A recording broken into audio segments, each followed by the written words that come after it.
We're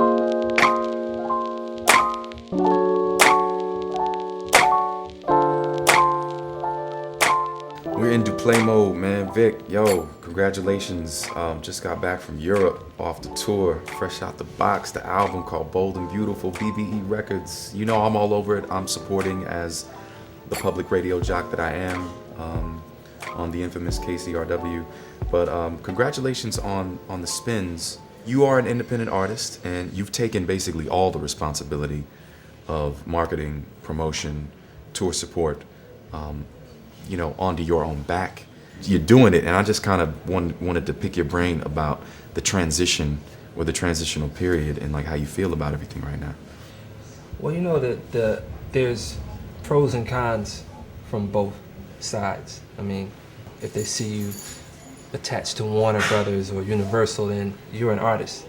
But if they don't see a familiar label, then it's kind of like you have to go an extra yard to convince them that you're real in a sense.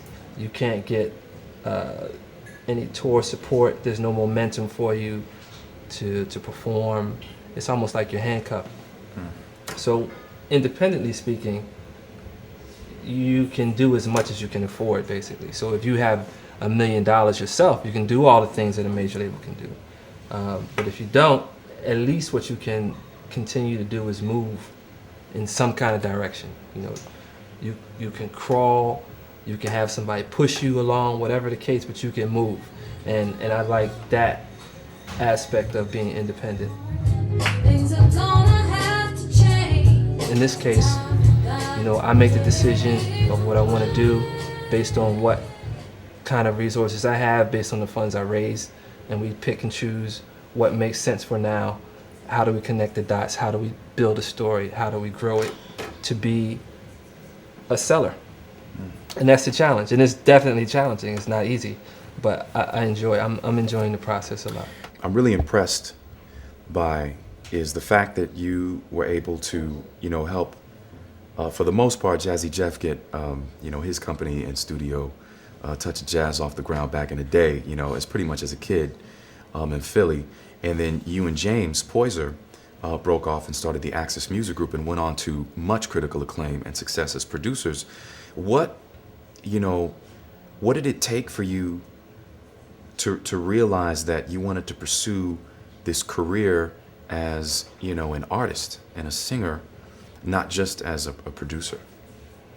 Yeah, that was a multi-layered process because when I started, it was the beginning of the young producer executive, Teddy Riley,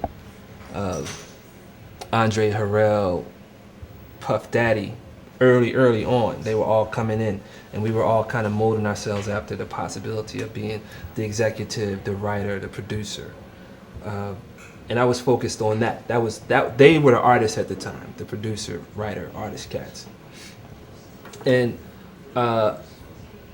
when I went through those phases of focusing on being an executive and then focusing on being a producer, I felt a little unfulfilled creatively because you're really at the mercy of the talent that you work with when you are strictly in a supporting role position.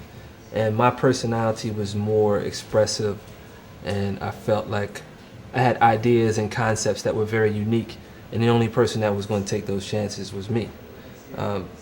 Very rarely can you find an Aaliyah for Timberland's beats.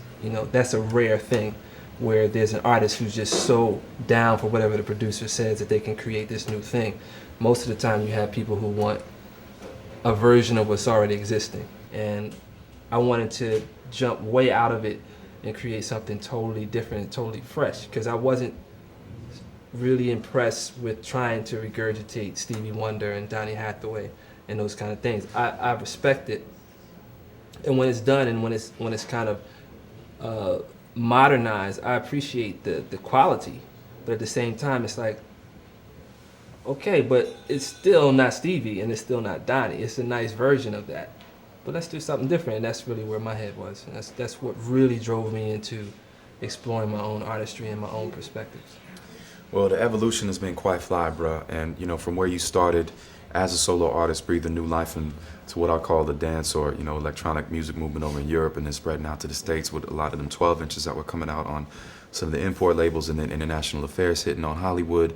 And now the Bold and Beautiful record feels like you're really coming into your own style. And I have to say, you know, thank you, you know, as a DJ and someone who enjoys, you know, music, soul music especially, and someone who's really trying to push new ideas out into the mainstream. You know, thanks for doing you, most definitely. So, BBE Records, man, Bold and Beautiful, Vikter Duplaix, Urban Hang Suite, man.